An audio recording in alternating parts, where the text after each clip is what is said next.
Hello everyone, कैसे हैं आप लोग। एक नए वीडियो में मैं आप सभी का स्वागत करता हूं।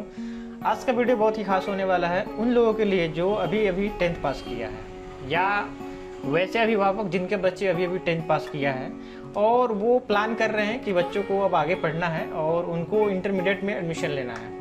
तो बहुत सारे डाउट्स होते हैं जो बच्चों के साथ साथ उनके पेरेंट्स के मन में भी आता है कि 10th के बाद हमें क्या करना चाहिए। ये बहुत बड़ा क्वेश्चन मार्क होता है कि 10th के बाद हमें क्या करना चाहिए, चाहे वो पेरेंट्स के लिए देख लें या फिर हम बच्चों के लिए देख लें। ये दोनों के मन में ये सवाल आता है कि तो आज के इस वीडियो में हम लोग यही बात करने वाले हैं कि 10th के बाद हम लोग को क्या करना चाहिए, 10th के बाद हम लोग के लिए किस किस फील्ड में हमारा बेहतर करियर हो सकता है, 10th के बाद हमारे पास क्या क्या अपॉर्चुनिटी होता है, या हमें किस राह पे चलना चाहिए जिससे हम लोग आसानी से अच्छा करियर बना सके, हमारा जो गोल है उसको हम लोग अचीव कर सकें। तो बने रहिए हमारे साथ इस वीडियो में और वीडियो को लास्ट तक जरूर देखिएगा आप। अगर अभी तक आपने हमारे चैनल को सब्सक्राइब नहीं किया है तो वीडियो को लाइक करके सब्सक्राइब जरूर कर दें। चलिए हम लोग आगे बढ़ते हैं और आज के वीडियो को शुरू करते हैं। 10वीं के बाद सबसे बड़ा जो सवाल आता है वो ये आता है कि हमें कौन सा सब्जेक्ट लेना है, क्योंकि ज़्यादातर बच्चों को ये नहीं पता होता है कि किस सब्जेक्ट को पढ़ने से हमें क्या बेनिफिट होता है, किस सब्जेक्ट को पढ़ने से हमें किस क्षेत्र में अपना करियर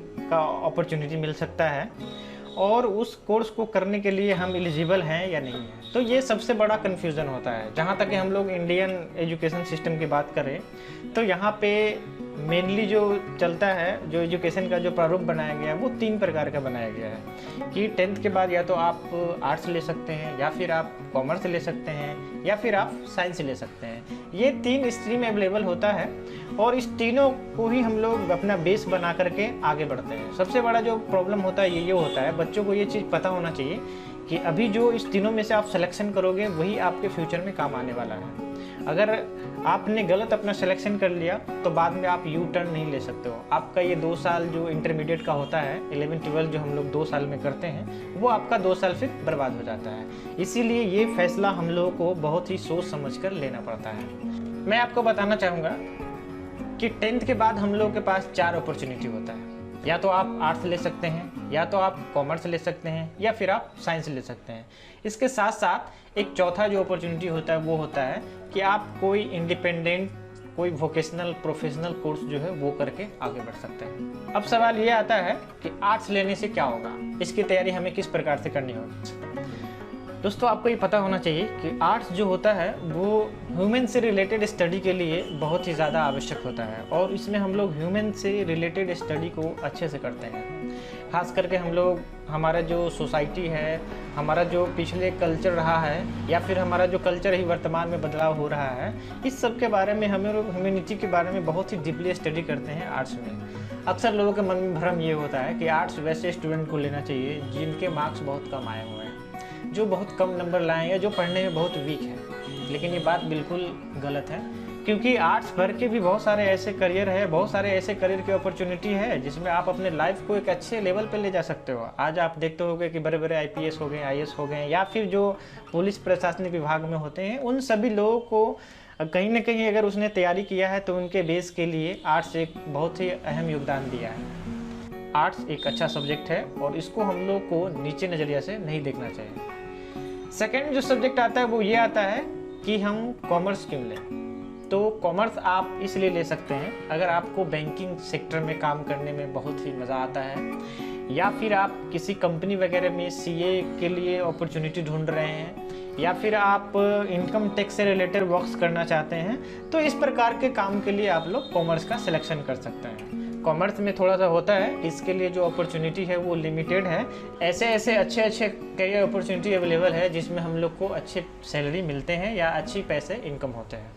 तो इसलिए हम लोग कह सकते हैं कि ये अपॉर्चुनिटी कोई ख़राब नहीं है। और आप समझ सकते हैं कि हमारा देश का या किसी भी बिजनेस वगैरह का जो बेस तैयार होता है, जो इकोनॉमिक पावर होता है या उस पर जो काम होता है, तो उसमें एक CA का रोल हो गया या फिर एक फाइनेंशियल एडवाइज़र का रोल हो गया, इनका बहुत बड़ा योगदान होता है। और ये वही कर सकते हैं जो कॉमर्स के स्टूडेंट होते हैं या जिन्होंने कॉमर्स स्टडी किया है। तो कॉमर्स करने के बाद भी हमारे पास ढेर सारा ऑप्शन है, ढेर सारे करियर के हमारे पास मौके। नेक्स्ट हम लोग बात करेंगे कि साइंस लेने से क्या होता है। तो मैं आपको बताऊंगा कि साइंस लेने से आप या तो डॉक्टर के फील्ड में जा सकते हैं या फिर आप इंजीनियरिंग के फील्ड में जा सकते हैं। ये 2 अपॉर्चुनिटी होता है। हाँ, लेकिन एक तीसरा भी अपॉर्चुनिटी यहाँ पे ये है कि अगर मान लो आपने इंटर जो है वो साइंस से कर लिया और बाद में आपका मूड अगर चेंज हो रहा है, आप अपने करियर को दूसरी तरफ मूव करना चाहते हैं, तो बड़े ही आसानी के साथ आप साइंस से आर्ट्स में या कॉमर्स में स्विच कर सकते हैं। वहीं पर दूसरे होता है, जैसे आपने अगर आर्ट्स लेके इंटरमीडिएट में किया हुआ है, तो अगर आप आर्ट्स इंटर करने के बाद अगर आप उसको साइंस में स्विच करना चाहते हैं तो ये पॉसिबिलिटी नहीं होता है। तो ये एक इसका बहुत ही बड़ा एडवांटेज है। तो अगर आपको ज़्यादा कुछ समझ में नहीं आ रहा है तो आप सिंपली साइंस लेकर के आगे बढ़ सकते हैं। अगर आप अभी तक अपने करियर को डिसाइड नहीं किया, आपने अभी तक अपने गोल को सेट नहीं किया है, तो ऐसे सिचुएशन में आप साइंस लेकर के आगे जा सकते हैं। लेकिन साइंस एक बहुत ही अच्छा सब्जेक्ट होता है। इसमें खास करके हम लोग 2 फील्ड में अपना करियर बना सकते हैं, या तो डॉक्टरी के फील्ड में, मेडिकल साइंस के फील्ड में अपना करियर बना सकते हैं, या फिर दूसरा जो होता है वो इंजीनियरिंग के फील्ड में अपना करियर बना सकते हैं। हाँ, हालांकि ये होता है कि इसमें जो स्टडी के लिए जो पैसे की ज़रूरत पड़ती है, जो इकोनॉमिक पावर की ज़रूरत पड़ती है, वो थोड़ा ज़्यादा पड़ती है। ऐसे में बच्चों को या वैसे पेरेंट्स जो बच्चों को साइंस दिलाना चाहते हैं, तो उनको ये दिमाग में रखना पड़ेगा कि आगे चल के एक बहुत बड़ा इन्वेस्टमेंट इस कोर्स को कंप्लीट करने के लिए करना पड़ेगा। क्योंकि साइंस अगर आप स्टडी कर रहे हैं तो आपके पास 2 अपॉर्चुनिटी अवेलेबल होता है, या तो मेडिकल का या फिर इंजीनियरिंग का। लेकिन ये दोनों कोर्स जो करने के लिए बाद में अच्छे खासे पैसे की ज़रूरत पड़ती है, तो इसको भी आप लोग को ध्यान में रखना पड़ेगा। कभी कभी बच्चों को ये भी लगता है कि यार इन सभी में से बेहतर कौन है, तो मैंने आपको अभी अभी बता दिया कि इन सभी में से अगर बेहतर कहा जाए तो वो बेहतर साइंस है। क्योंकि इसमें एक एडवांटेज है कि हमें स्विच करने का अपॉर्चुनिटी अवेलेबल होता है।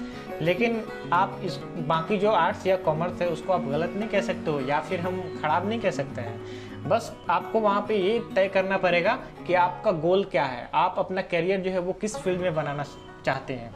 तो अगर आपने ये अपना सिलेक्शन कर लिया है तो इजीली आप उसके साथ आगे बढ़ सकते हैं। कोई भी सब्जेक्ट जो होता है वो ख़राब नहीं होता है। बस प्रॉब्लम ये है कि आपने अपना गोल सेट किया है या अभी भी नहीं किया है। तो अगर आपने गोल सेट कर लिया है then all stream are very good for you. And अगर आपने अभी तक अपना गोल सेटिंग नहीं किया है then you can select the science stream and go ahead. एक सबसे बड़ा सवाल आजकल के बच्चों में ये भी मैंने देखा है कि बच्चे के दिमाग में ये होता है कि यार पढ़ने में आसान कौन सा होता है, हमें उसी का सिलेक्शन करके हमें आगे बढ़ना चाहिए। तो मैं आपको बता दूं कि आसानी से जो चीज़ हमें मिल जाता है वो चीज़ हमारे पास ज़्यादा दिन टिकता नहीं है, या वहाँ पे हम ये कह सकते हैं कि वहाँ पे भीड़ बहुत ज़्यादा होता है। तो अगर आपने ये सोचकर अगर अपने सब्जेक्ट का सिलेक्शन कर रहे हैं कि आसान कौन सा होता है, हमें हायर मार्क्स किस में मिलेगा, तो इससे आपके करियर में बहुत बड़ा प्रॉब्लम आने वाला है। आपको ये बात ध्यान रखना पड़ेगा कि हमें जो चीज़ मुश्किल से अगर मिलता है तो वहाँ पे भीड़ भी बहुत कम होती है। मतलब ये है कि वहाँ हमें करियर को बाद में अगर जॉब वॉब के लिए अगर आप तलाश कर रहे हैं तो वहाँ पे आप आसानी से जॉब को फाइंड आउट कर पाएंगे।